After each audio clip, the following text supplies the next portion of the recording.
Bakunzi b'Imana mwese mufashe kano kanya ngo tuzirikanira hamwe ijambo ry'Imana ryo kuri Imana ugira gatatu mu Karema. Mwebwe bakunzi b'insamirizi y'umuvyeyi wacu Bikira Mariya, ndabaramukije amahoro ya Kristo, ndabipfuriza kubandanya mugira ikarema nziza no kwitegurira neza Pasika y'Umukama. Mu gihe turiko turashishikara runo rugendo rero, nagira ndabereke ivyapa bidufasha kubona intambwe turiko turatera muri kino gihe c'ikarema, dufatiye ku ijambo ry'Imana twategekanirijwe muri kino kiringo ceranda ku misi y'Imana. Kwidominika ya mbere yo mu Karema yabaye idominika y'amageragezwa. Idominika ya kabiri duherutse guhimbaza yabaye idominika ya Aburahamu no guhinduka kwa Yezu.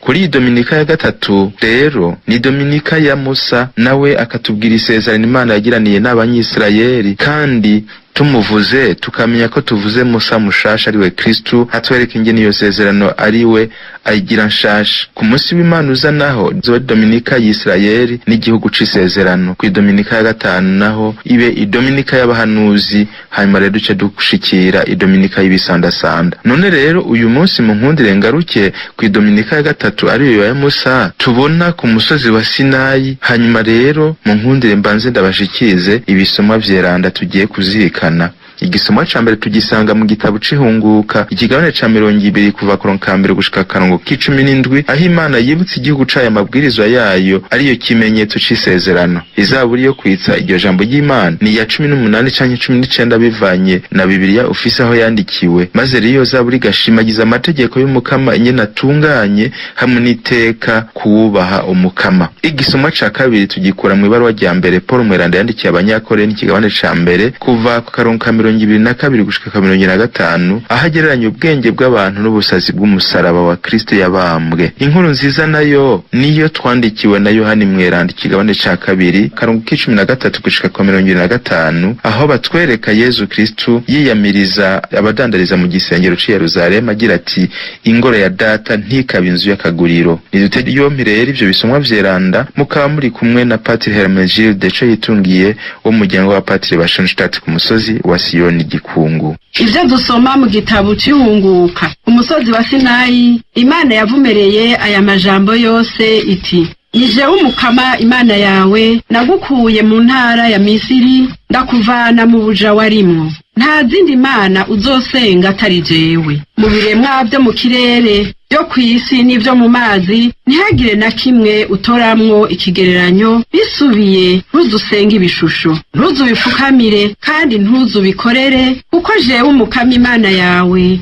ni n'ishavu ryinshi. Ikibi cakoze abavyeyi ngihanira abana babo, abuzukuru n'abuzukuruza babo, ariko nkagirira ikigongwe abankunda bakazigama amabwirizwa yanje be n'abana babo, abuzukuru bo n'abuzukuruza babo. Ntuzurahirira ubusa izina ry'Umukama Imana yawe, kuko uwurahirira ubusa Umukama ntazogenda atamuhanye. Urama wibuka umunsi w'Imana uwuhimbaze. Uzorangura ibikenurwa vyawe mu minsi 6, ariko umunsi ugira indwi uba umunsi w'Umukama Imana yawe. Ntukagire igikorwa na kimwe ukora kuri uyo munsi, yaba wewe ubwawe canke umuhungu wawe canke umukobwa wawe canke umusuku wawe canke injoreke yawe canke inka yawe canke umuvamahanga abiwawe. Ukaba nkako Umukama yaremye isi n'ijuru,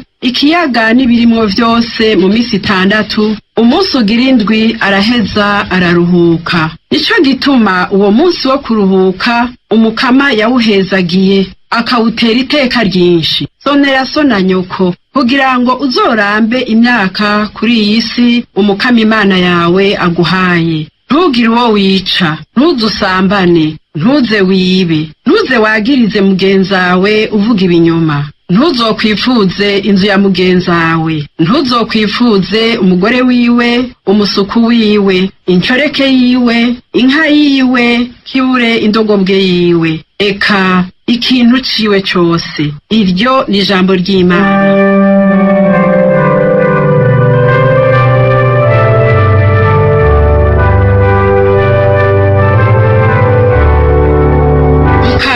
Urafise amajambo y'ubuzima budahera.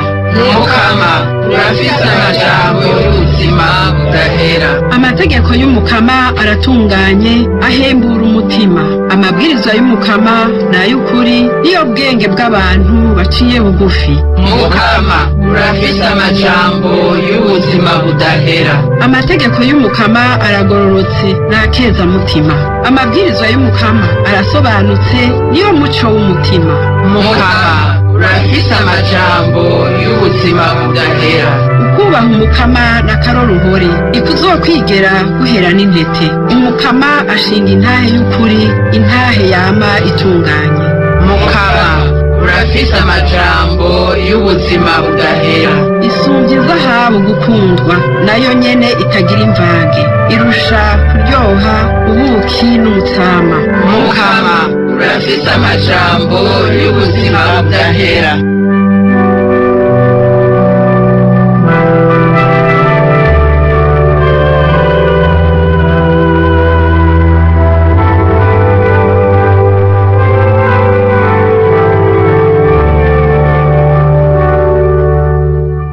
Igisomwa ca kabiri. Ivyo dusoma mw'ibaruwa rya mbere umutumwa Pawulo yandikiye abakorenti. Nshuti zanje, igihe abayahudi basaba ikimenyetso, abagireki nabo bakarondera ubwenge, tweho twaramenyesha Kristu yabambwe ku musaraba. Ku bayahudi uyo musaraba n'ikisitaza, ku bagireki naho n'ubujuju. Ariko kubahamagawe mu bayahudi no mu bagireki niwe Kristu, ububasha bw'Imana n'ubwenge bw'Imana. None rero ubujuju bw'Imana burusha abantu ubwenge, kandi n'intege nke z'Imana zirusha abantu ubukomezi. Iryo ni ijambo ry'Imana.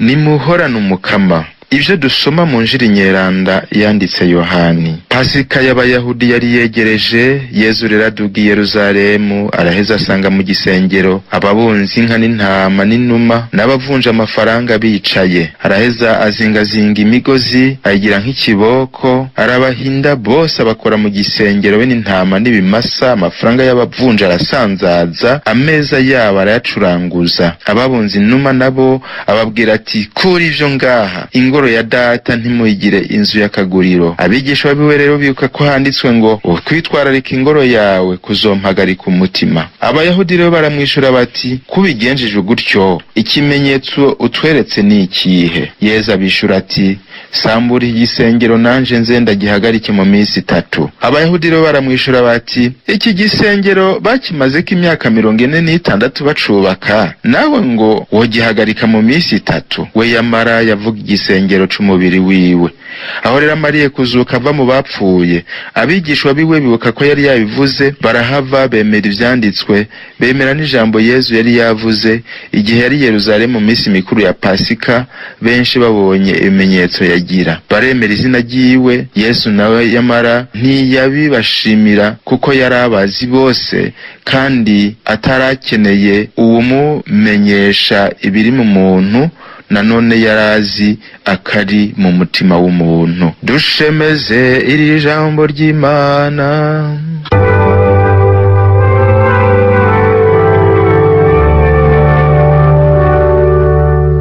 Bavukanye mwese, ivyo bisomwa vyerandoje kumviriza biratubikije ko turi igihugu c'isezerano. Imana yasezeranye natwe duha amabwirizwa kugira ngo nitwayazigama dushobore kugira ubuzima bwuzuye, kuko umukama wacu ari wafise amajambo y'ubuzima budahera. Kumviriza ayo majambo kuri twebwe nukuduga kuri Sinayi iri mu mutima wacu, ngo dusubire twumvirize Imana twibutse ivyo yadutegetse, duheze tuvyubahirize turonke ubuzima. Ariko tutavyubahirije tuzopfa rubi, atari uko Imana yacu ikoresha ingimba, ariko ari ukubera twebwe tuzoba twahisemo gupfa haguhitamwo ubuzima. Aya majambo rero arahambaye kuri twebwe muri kino gihe tugezemwo. Mbega ninde ashobora kudufasha gutahura ishavu ry'Imana tubwirwa mu gisomwa ca mbere ngo, kuko jewe umukama Imana yawe ndi n'ishavu ryinshi? Kandi no mu nkuru nziza tukabona Yezu yerekana ubwo bukazi bungana ukuraho. Kumbure uwo mugabo yasanze umugore we yagiye ku wundi mugabo, yozirikana ishavu yagize aho ryamushikanye, co kimwe n'uwo mugore nyene yagiye yumva ngo umugabo wiwe yararanye n'uwundi mugore. Bodufasha gutahura iryo shavu ry'Imana. Ariko rero ngaho twoba tugaraniye Imana mu vyumviro vyacu bigarukira hagufi,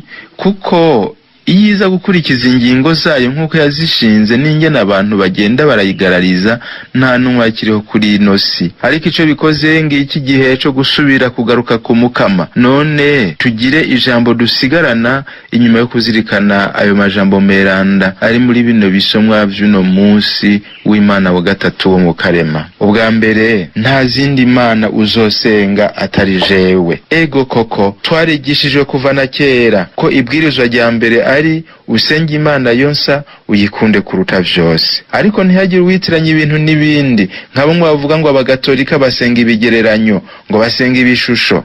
Muramenye bavukanyi, niba uyu munsi dufise ivyo bimenyetso bifasha amaso ya n'ubwenge bwacu gukuza ukwemera dufitiye Umukama, ntimukabigiranye n'ivyo bishusho bariko baravuga, kukaba nkako amashusho ya Yezu Kristu, umusaraba wa Kristu, isanamu ya Bikira Mariya canke ishusho z'aberanda. Nta mugatolika numwe, ngira ngo naho yoba atazi ubwenge, nta numwe ayobewe yuko adasenga izo shusho. Muti none zikora iki mu masengero yacu no mu nzu zacu? Ivyo ubwa mbere twabitumwe nuko kuvaho jambo w'Imana yigize umuntu, tukibonera ko bwa bumana bwiwe bushoboye kwiha umubiri, aho Imana yigize umuntu itwereka urukundo rwayo gushikana aho ibigaragaza mu rufu rwo kumusaraba. Twace dutahura ko Imana nyene yabanye natwe. Erega vyari bikenewe ko Yezu Kristo amaze kurira mu ijuru tugumana ibimenyetso vyo kumwibuka, co kimwe n'ayandi mabanga yose y'ukwemera kwacu dushaka kugereranya muri izo shusho nyene. Erega abanyakugira Imana, iyo Mana yavuze iti nta zindi mana muzosenga, niyo yategetse Musa ngo uzocure n'abakerubini babiri mu nzahabu,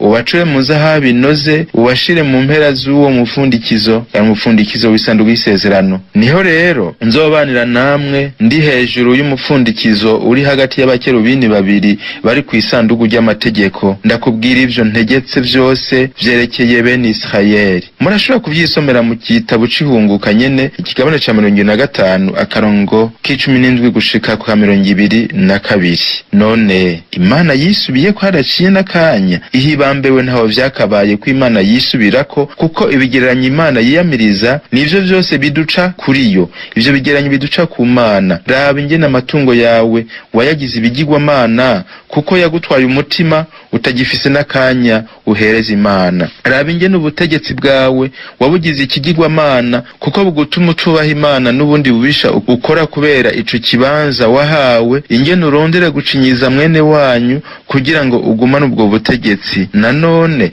iyo ndiko ndahanga umusaraba wa Kristo canke ndiko ndihweza ishusho y'umuvyeyi wacu Bikira Mariya, ugira ngo umutima wanje ubuvuye ku Mana, canke nyabuna umutima wanje urazirikana iciza Yezu yankoreye, hanyuma ngapfukama nkamusenga. Ndazirikana ingene Bikira Mariya nyihebeye mu kwakira umugambi w'Imana ngo amvyarire umukiza, nkagire nti ewe mawe warakoze kuhaseruka ukambera umuvyeyi. Ntimuzimire rero mwebwe bene wacu, ijambo ni ryarindi, ntihagire izindi mana muzosenga. Papa Francisco ni wigeze kwibutsa ko aho abanyisirayeli bacura ishuri y'iyo cuma ngo bayisenge, ati iyo shuri y'icuma yasigura kimwe mu siguro yatanga bwari ubutunzi, ubutegetsi no kurandira ko ivyo ukora bidahomba. Ati nivyo rero bitugerageza n'iki gihe cose, kandi nivyo bigirwamana bikuru bikuru. Arongera ko ati gukura igihugu cayo mu Misiri ntivyasavye inguvu nyinshi Imana, ariko gukura mu mitima yabo ivyo mu Misiri ari vyo vyo kubakuramwo agatima k'ibigirwamana, ico ni igikorwa kigora Imana rwose,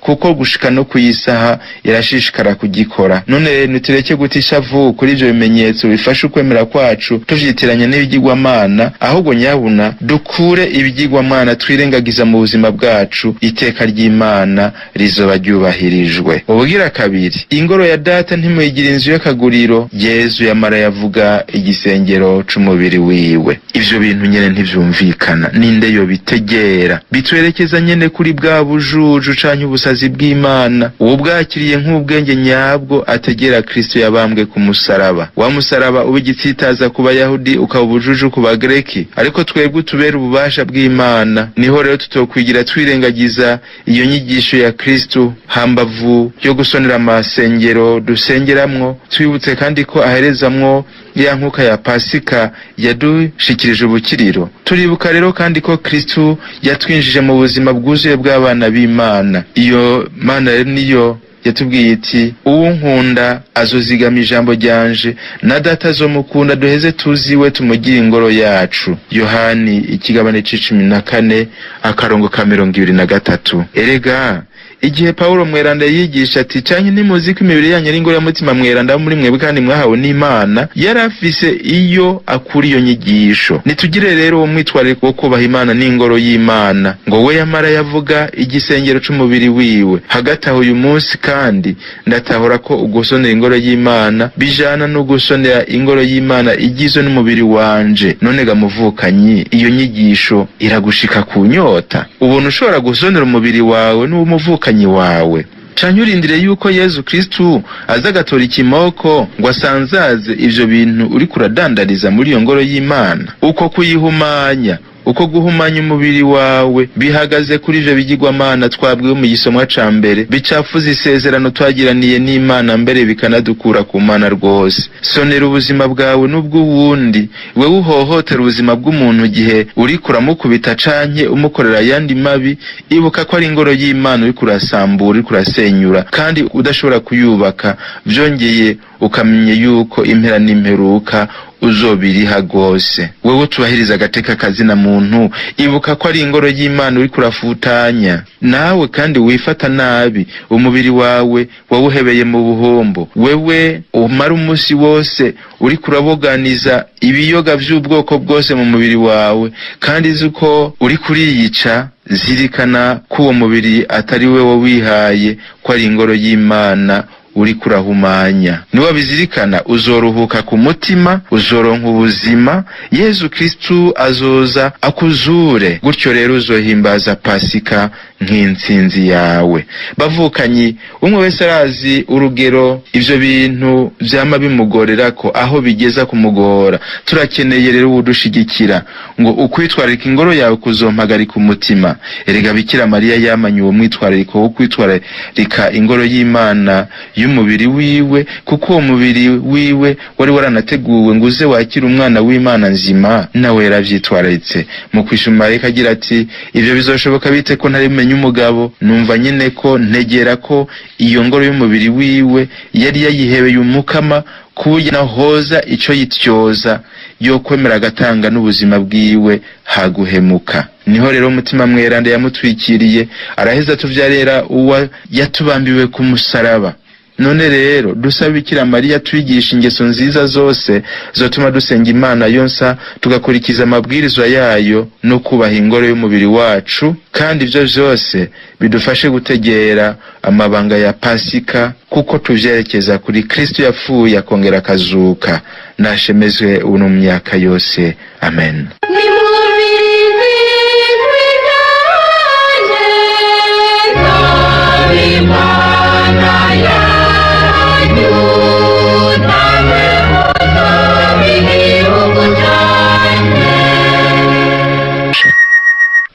Lecture du livre de l'Exode. En ces jours-là, sur le Sinaï, Dieu prononça toutes les paroles que voici. Je suis le Seigneur ton Dieu, qui t'ai fait sortir du pays d'Égypte, de la maison d'esclavage. Tu n'auras pas d'autre Dieu en face de moi. Tu ne feras aucune idole, aucune image de ce qui est là-haut dans les cieux, ou en bas sur la terre, ou dans les eaux par-dessous la terre. Tu ne te prosterneras pas devant ces dieux pour leur rendre un culte. Car moi, le Seigneur ton Dieu, je suis un Dieu jaloux. Chez ceux qui me haïssent, je punis la faute des pères sur les fils, jusqu'à la 3e et la 4e génération. Mais ceux qui m'aiment et observent mes commandements, je leur montre ma fidélité jusqu'à la 1000e génération. Tu n'invoqueras pas en vain le nom du Seigneur ton Dieu, car le Seigneur ne laissera pas impuni celui qui invoque en vain son nom. Souviens-toi du jour du sabbat pour le sanctifier. Pendant 6 jours tu travailleras et tu feras tout ton ouvrage. Mais le 7e jour est le jour du repos, sabbat en l'honneur du Seigneur ton Dieu. Tu ne feras aucun ouvrage, ni toi, ni ton fils, ni ta fille, ni ton serviteur, ni ta servante, ni tes bêtes, ni l'immigré qui est dans ta ville. Car en 6 jours, le Seigneur a fait le ciel, la terre, la mer et tout ce qu'ils contiennent. Mais il s'est reposé le 7e jour. C'est pourquoi le Seigneur a béni le jour du sabbat et l'a sanctifié. Honore ton père et ta mère, afin d'avoir longue vie sur la terre que te donne le Seigneur ton Dieu. Tu ne commettras pas de meurtre, tu ne commettras pas d'adultère, tu ne commettras pas de vol, tu ne porteras pas de faux témoignages contre ton prochain. Tu ne convoiteras pas la maison de ton prochain, tu ne convoiteras pas la femme de ton prochain, ni son serviteur, ni sa servante, ni son bœuf, ni son âne, rien de ce qui lui appartient.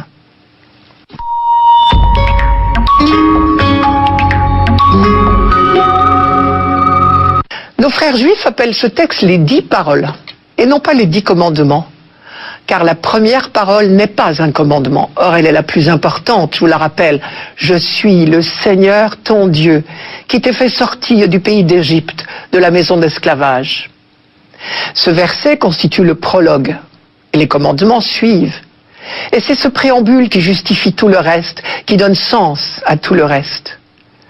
L'originalité de la loi en Israël, ce n'est pas son contenu, c'est d'abord son fondement, la libération d'Égypte. Israël sait pour toujours que le Dieu libérateur donne la loi comme un chemin d'apprentissage de la liberté.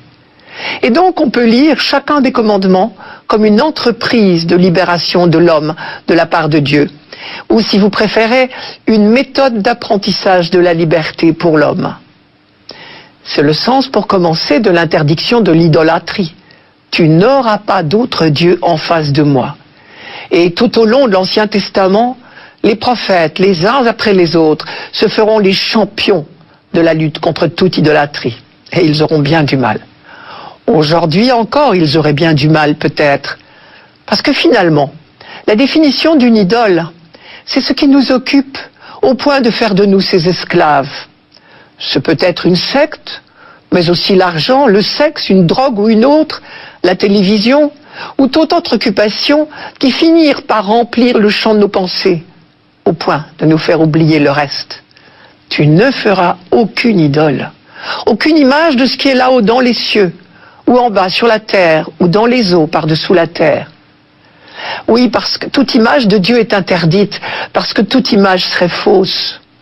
Et d'autre part, on ne peut pas posséder Dieu. Dieu est le tout autre, l'inaccessible. C'est par pure grâce, gratuitement, qu'il se fait proche de nous. Tu ne te prosterneras pas devant ces dieux pour leur rendre un culte, car moi, le Seigneur, ton Dieu, je suis un Dieu jaloux. Le vocabulaire employé, vous l'avez remarqué, est un vocabulaire amoureux. C'est donc dire cet amour passionné, exigeant de Dieu, qui veut son peuple libre et heureux. Un amour qui ne supporte pas de rivaux. Dieu n'est pas jaloux de nous, il est jaloux de notre liberté. Il veut nous préserver de nous engager sur de fausses pistes. Chez ceux qui me haïssent, je punis la faute des pères sur les fils jusqu'à la 3e et la 4e génération. Mais ceux qui m'aiment et observent mes commandements, je leur garde ma fidélité jusqu'à la 1000e génération. Dans la mentalité de l'époque, on ne pouvait pas concevoir un Dieu qui ne punirait pas. Mais le texte affirme déjà beaucoup plus fortement la fidélité perpétuelle promise par Dieu à ceux qui sont en train de contracter l'alliance avec lui. Tu n'invoqueras pas en vain le nom du Seigneur ton Dieu. Dieu a révélé son nom à l'homme, c'est-à-dire en langage biblique, Dieu s'est fait connaître à l'homme. Ce serait monstrueux de tenter d'utiliser ce don merveilleux pour le mal. Et comme Dieu n'a aucun contact avec le mal, ce serait se couper de Dieu, se condamner soi-même. Et c'est le sens de l'expression « car le Seigneur ne laissera pas impuni celui qui invoque en vain son nom ». Les premiers commandements concernaient notre relation à Dieu. Viennent ensuite les commandements concernant notre relation à autrui, les parents d'abord, puis tous les autres. Honore ton père et ta mère. Tu ne porteras pas de faux témoignages contre ton prochain. bien sûr. Relation à Dieu et relation aux autres sont étroitement liées. Vous avez remarqué, les derniers commandements sont en forme négative. Simple balise pour une vie en société. À nous d'inventer leur traduction concrète, positive, dans le quotidien. Chacun de ces commandements, à sa manière, fait œuvre de libération pour nous-mêmes et pour les autres. Et en particulier, il libère notre regard. Tu ne convoiteras pas. Ne pas convoiter ce qui ne nous appartient pas, c'est bien l'un des chemins de la liberté intérieure. Tout de suite, le psaume.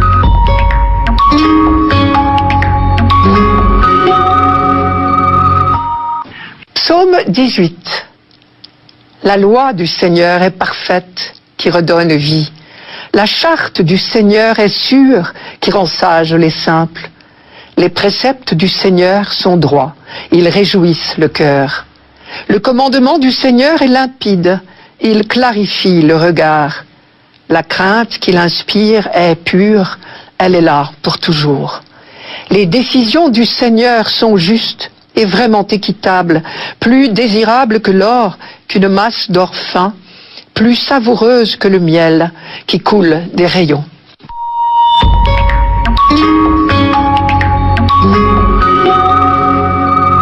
On est toujours étonné de découvrir à quel point le peuple d'Israël aime la loi, parce qu'il la considère comme un cadeau de Dieu, le Seigneur du Sinaï, celui qui a révélé son nom à Moïse, celui qui a choisi ce peuple parmi tous les peuples de la terre et qui l'a libéré, celui qui a proposé à ce peuple son alliance pour l'accompagner dans toute son existence, celui enfin qui poursuit son œuvre de libération en proposant sa loi.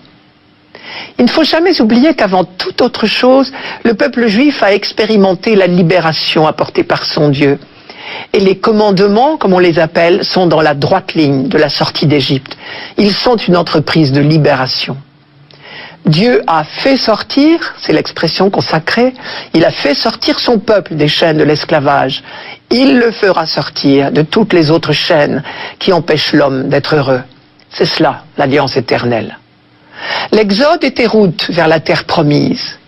L'obéissance à la loi est vue comme le cheminement vers la véritable terre promise, la patrie future de l'humanité. C'est dans le livre du Deutéronome qu'on trouve les plus belles méditations sur la loi, par exemple. Interroge donc les jours du début, ceux d'avant toi, depuis le jour où Dieu créa l'humanité sur la terre. Interroge d'un bout à l'autre du monde. Est-il rien arrivé d'aussi grand? A-t-on rien entendu de pareil? À toi, il t'a été donné de voir, pour que tu saches que c'est le Seigneur qui est Dieu. Il n'y en a pas d'autre que lui. Reconnais-le aujourd'hui et réfléchis. C'est le Seigneur qui est Dieu, en haut dans le ciel et en bas sur la terre. Il n'y en a pas d'autre. Garde ses lois et ses commandements que je te donne aujourd'hui pour ton bonheur et celui de tes fils après toi, afin que tu prolonges tes jours sur la terre que le Seigneur ton Dieu te donne tous les jours. C'est dans le livre du Deutéronome, chapitre 4. Tout simplement, encore dans le Deutéronome, puisses-tu écouter Israël, garder et pratiquer ce qui te rendra heureux. Deutéronome, chapitre 6, juste avant le chemin Israël. Et notre psaume répond en écho, les préceptes du Seigneur sont droits, ils réjouissent le cœur. La grande certitude acquise au long de l'histoire biblique par le peuple de Dieu, c'est que Dieu veut l'homme heureux et qu'il lui en donne le moyen, un moyen bien simple. Il suffit d'écouter la parole de Dieu inscrite dans la loi. Le chemin est balisé, les commandements sont comme des poteaux indicateurs sur le bord de la route pour alerter notre regard sur un danger éventuel. Le commandement du Seigneur est limpide, il clarifie le regard. Et au jour le jour, la loi est notre maître, elle nous enseigne. Vous savez bien que la racine du mot Torah, en hébreu, loi, signifie d'abord enseigner. La charte du Seigneur est sûre, qui rend sages les simples. Et le mot simple ici n'est pas péjoratif. Il ne veut pas dire les simples d'esprit. Il signifie plutôt les humbles. Ce sont ceux qui acceptent tout humblement de se laisser enseigner par Dieu. Ceux qui cherchent de tout leur cœur à suivre la loi de Dieu. Celui qui prie dans ce psaume est bien dans cet état d'esprit, puisqu'un peu plus loin, il supplie Dieu de l'aider à persévérer dans l'humilité. Je cite un autre verset de ce psaume. « Préserve, Seigneur, ton serviteur de l'orgueil, qu'il n'ait sur moi aucune emprise. Alors je serai sans reproche, pur d'un grand péché. » Et c'est à ces humbles que s'adresse le livre du Deutéronome. Et maintenant, Israël, qu'est-ce que le Seigneur ton Dieu attend de toi ? Il attend seulement que tu craignes le Seigneur ton Dieu en suivant tous ses chemins, en aimant et en servant le Seigneur ton Dieu de tout ton cœur, de tout ton être, en gardant les commandements du Seigneur et les lois que je te donne aujourd'hui pour ton bonheur. Et le prophète Michée reprend en écho: On t'a fait connaître, ô homme, ce qui est bien, ce que le Seigneur exige de toi. Rien d'autre que respecter le droit, aimer la fidélité et t'appliquer à marcher avec ton Dieu. Il n'y a pas d'autre exigence, il n'y a pas non plus d'autre chemin pour être heureux. Et pour dire le bonheur que construisent les croyants jour après jour, lorsqu'ils suivent tout simplement, mais fidèlement, la loi de Dieu, l'auteur de notre psaume nous propose deux images. Les décisions du Seigneur sont justes et vraiment équitables, plus désirables que l'or, qu'une masse d'or fin, plus savoureuses que le miel qui coule des rayons. Manière de dire, la vraie richesse de nos vies, le vrai bonheur, c'est l'alliance avec Dieu. Ce fut la grande expérience spirituelle d'Israël pendant l'Exode, dans le désert du Sinaï. Expérience paradoxale, puisque le désert, justement, est un lieu de pauvreté. Mais c'est là, précisément, que l'on a expérimenté la plus grande richesse du monde, la sollicitude de Dieu. Le livre du Deutéronome, quand il rappelle au peuple toute la sollicitude que Dieu lui a prodiguée pendant l'Exode, dit « Il rencontre son peuple au pays du désert, il lui fait sucer le miel dans le creux des pierres. » La manne aussi, parce qu'elle est douce et parce qu'elle est cadeau de Dieu, était comparée à du miel, rappelez-vous, je cite, « C'était comme de la graine de coriandre, c'était blanc avec un goût de beignet au miel. » Désormais, on parlera des oignons d'Égypte, mais du miel de Canaan. Il y a pourtant du miel aussi en Égypte, mais quand les descendants de Jacob étaient en Égypte, ils n'avaient pas encore fait l'expérience de l'Exode et de la présence de Dieu. Tout de suite, la deuxième lecture. Lecture de la première lettre de Saint Paul apôtre aux Corinthiens. Frères, alors que les Juifs réclament des signes miraculeux et que les Grecs recherchent une sagesse, nous proclamons un Messie crucifié, scandale pour les Juifs, folie pour les nations païennes. Mais pour ceux que Dieu appelle, qu'ils soient juifs ou grecs, ce Messie, ce Christ est puissance de Dieu et sagesse de Dieu. Car ce qui est folie de Dieu est plus sage que les hommes, et ce qui est faiblesse de Dieu est plus fort que les hommes.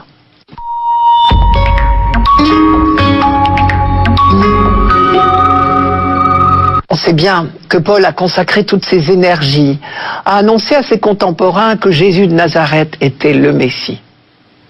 On sait également qu'il s'adressait à des juifs et à des non-juifs, ceux qu'il appelle tantôt les Grecs, tantôt les païens. Or, par ses origines, Paul connaissait bien le monde juif et les Écritures. En même temps, parce qu'il avait vécu une grande partie de sa jeunesse avec sa famille à Tars, c'est-à-dire hors de Palestine, Paul connaissait bien aussi le monde grec. Pour ces raisons, il était mieux placé que personne pour comprendre les difficultés des uns et des autres à entendre sa prédication. Nous proclamons un Messie crucifié, scandale pour les Juifs, folie pour les Grecs. Je commence par les Juifs. Pour eux, il était littéralement scandaleux de prétendre que Jésus de Nazareth, le crucifié, puisse être le Messie. Et on peut les comprendre. Depuis plusieurs siècles, l'Ancien Testament promettait le Messie. Et sa venue devait être accompagnée de signes bien précis. La restauration de la dynastie de David sur le trône de Jérusalem, pour commencer, et l'instauration d'une paix générale et définitive. Sur ce point, Jésus les a plutôt déçus. Plus grave encore, il est mort crucifié. Or, tout le monde connaissait par cœur une certaine phrase du livre du Deutéronome. Et voilà ce qu'elle disait. Quand un homme a été condamné à mort au nom de la loi, quand il a été exécuté, et qu'on a suspendu son corps à un arbre, c'est une manière de faire un exemple, le texte disait un bois, alors il est maudit de Dieu. C'est dans le livre de Deutéronome, chapitre 21, versets 22-23. Or, c'est très exactement ce qui est arrivé à Jésus. Donc il est maudit de Dieu, donc il n'est pas le Messie. Tout cela est parfaitement logique. Et c'est bien avec ce raisonnement que Paul a commencé par s'opposer de très bonne foi aux tout premiers chrétiens. Quant aux païens, ils ne pouvaient pas non plus prendre au sérieux le personnage de Jésus. Le monde grec recherche une sagesse, nous dit Paul. Or, Jésus ne se situait pas sur ce terrain-là. Il parlait d'amour et de respect des autres, d'humilité et de confiance en Dieu. Rien à voir avec les discours philosophiques. Mais depuis le chemin de Damas, Paul était bien obligé de se rendre à l'évidence. Christ est ressuscité, donc il est bien l'envoyé de Dieu. Que cela nous surprenne comme les Grecs, ou nous scandalise comme les Juifs, ne change rien à l'affaire. Alors Paul s'est trouvé confronté à une question terrible. Jésus était bien l'envoyé de Dieu, et pourtant, de bonne foi, les hommes l'ont éliminé. Comment les hommes ont-ils pu se tromper à ce point? Et comment ce crucifié peut-il être le Messie? Ce sont les deux questions qui ont habité Paul certainement très longtemps. Et on voit bien que le mystère, et même le scandale de ce Messie inattendu, est au cœur de toutes ces lettres. À force de relire les Écritures et de méditer sur le scandale de la croix du Christ, Paul a découvert ce que personne n'avait imaginé. Non seulement, la croix ne doit pas nous scandaliser, au contraire, elle doit nous émerveiller. Car la croix est justement le lieu où Dieu se révèle, et c'est en cela qu'elle nous délivre, car enfin, nous connaissons Dieu tel qu'il est. La croix est le lieu de la révélation du plus grand amour, un amour capable d'aller jusque-là. Et en définitive, Paul ira jusqu'à dire que la croix du Christ est le plus beau titre de gloire des chrétiens. Par exemple, dans la lettre aux Galates, il dit « Je ne veux pour moi pas d'autre titre de gloire que la croix de notre Seigneur Jésus-Christ. » Galates chapitre 6, verset 14. Non seulement Jésus n'est pas un pécheur qui mérite d'être maudit, mais il a accepté de souffrir pour ouvrir nos cœurs à l'incroyable amour de Dieu pour l'humanité. Et la phrase de pardon qu'il a prononcée sur la croix nous fait découvrir jusqu'où va l'amour de Dieu pour les hommes. Père, pardonne-leur, ils ne savent pas ce qu'ils font. Quant à ceux qui trouvent les manières de Dieu non conformes à la raison humaine, Paul n'a qu'une réponse dans cette même lettre aux Corinthiens. Puisque le monde, par le moyen de la sagesse, n'a pas connu Dieu dans la sagesse de Dieu, c'est par la folie de la prédication que Dieu a jugé bon de sauver ceux qui croient.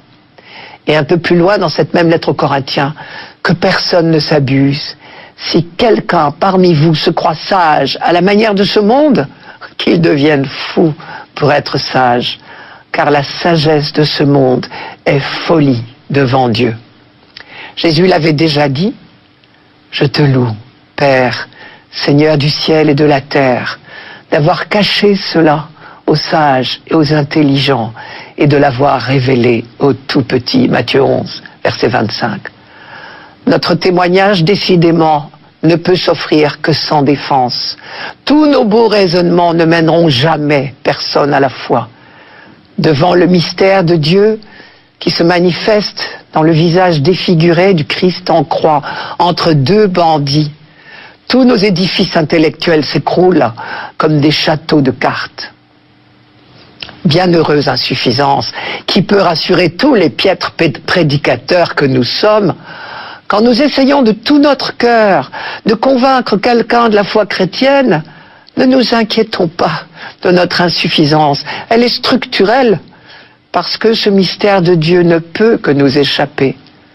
Ce n'est pas pour rien qu'au beau milieu de l'Eucharistie, au moment du récit de la Pâque, justement, nous disons, ou le prêtre dit pour nous, oui, vraiment, Il est grand le mystère de la foi. Pour finir, l'Évangile. Évangile de Jésus-Christ selon saint Jean. Comme la Pâque juive était proche, Jésus monta à Jérusalem.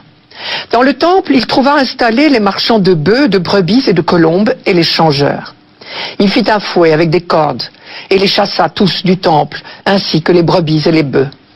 Il jeta par terre la monnaie des changeurs, renversa leur comptoir et dit aux marchands de colombes, « Enlevez cela d'ici, cessez de faire de la maison de mon père une maison de commerce. » Ses disciples se rappelèrent qu'il est écrit « L'amour de ta maison fera mon tourment ».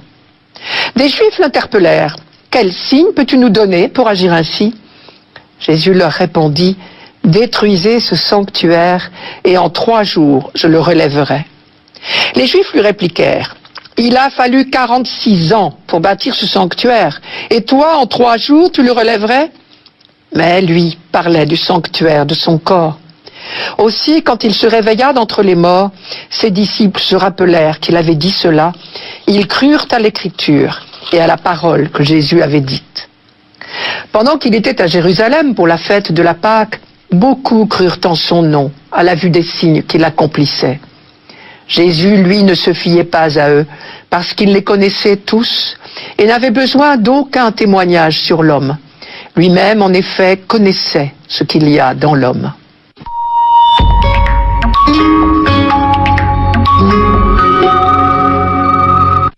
Mettons-nous à la place de ceux qui ont assisté à cette colère de Jésus. Il y a longtemps qu'on trouve sur l'esplanade du temple des marchands d'animaux. Quand on vient en pèlerinage à Jérusalem, parfois de très loin, on s'attend bien à trouver sur place des bêtes à acheter pour les offrir en sacrifice. Quant aux changeurs de monnaie, on en a besoin aussi. On est sous occupation romaine, ne l'oublions pas. Et les pièces frappées à l'effigie de l'empereur sont indignes de figurer à la quête. Et pourtant, en ville, elles sont indispensables. Et donc, en arrivant au temple, on change ce qu'il faut contre de la monnaie juive. Alors, qu'est-ce qu'il prend ? Pour l'instant, la violence de Jésus est inattendue, ses paroles encore plus. Et le reproche qu'il fait aux vendeurs, « Ne faites pas de la maison de mon père une maison de commerce », laisse entendre qu'il se prend pour un prophète. Car Jérémie avait dit « Cette maison sur laquelle mon nom a été prononcé, la prenez-vous donc pour une caverne de bandits ?» Mieux, Jésus semble se prendre carrément pour le Messie, car le prophète Zacharie avait annoncé « Il n'y aura plus de marchands dans la maison du Seigneur le Tout-Puissant en ce jour-là », sous-entendu le jour de la venue du Messie. Et pire encore peut-être, en parlant du temple de Jérusalem, Jésus ose dire « la maison de mon Père ». Devant cette prétention, il y a 2 attitudes possibles. Ouvrir grand ses oreilles pour essayer de comprendre, c'est ce que font les disciples, ou bien remettre ce prétentieux, ce faux Messie à sa place. C'est l'attitude de ceux que Jean appelle les Juifs. En réalité, Juifs, ils le sont tous. Mais certains ont déjà vu Jésus à l'œuvre. Et depuis le baptême au bord du Jourdain, depuis les noces de Cana, ils ont pressenti plusieurs fois que Jésus était bien le Messie. Alors ils sont préparés à reconnaître dans son attitude un geste prophétique. D'autant plus qu'à vrai dire, tout le monde sait que les animaux des sacrifices ne devraient pas être là. Normalement, les marchands de bestiaux auraient dû se trouver dans la vallée du Cédron et sur les pentes du mont des Oliviers. Mais peu à peu, ils se sont rapprochés du temple jusqu'à s'installer sur l'esplanade. Et c'est cela que Jésus leur reproche, à juste titre. Mais ceux que Jean appelle les Juifs, eux n'ont pas à l'égard de Jésus la même bienveillance que les disciples. Pour eux, Jésus n'est rien, un Galiléen. Et il se permet de critiquer les pratiques habituelles du temple. Soyons justes, ils n'ont pas forcément tort de lui demander de se justifier. Quel signe peux-tu nous donner pour agir ainsi ? La réponse de Jésus deviendra lumineuse pour les croyants après la résurrection. Détruisez ce temple et en 3 jours je le relèverai. Mais pour l'instant, c'est le quiproquo total. Il a fallu 46 ans pour bâtir ce temple. Et toi, en 3 jours, tu le relèverais ? En bonne logique, on ne peut pas leur donner tort. Un homme tout seul ne peut évidemment pas entreprendre des travaux pareils. Il ne peut y arriver ni en 3 jours, ni en 46 ans, ni même en toute une vie.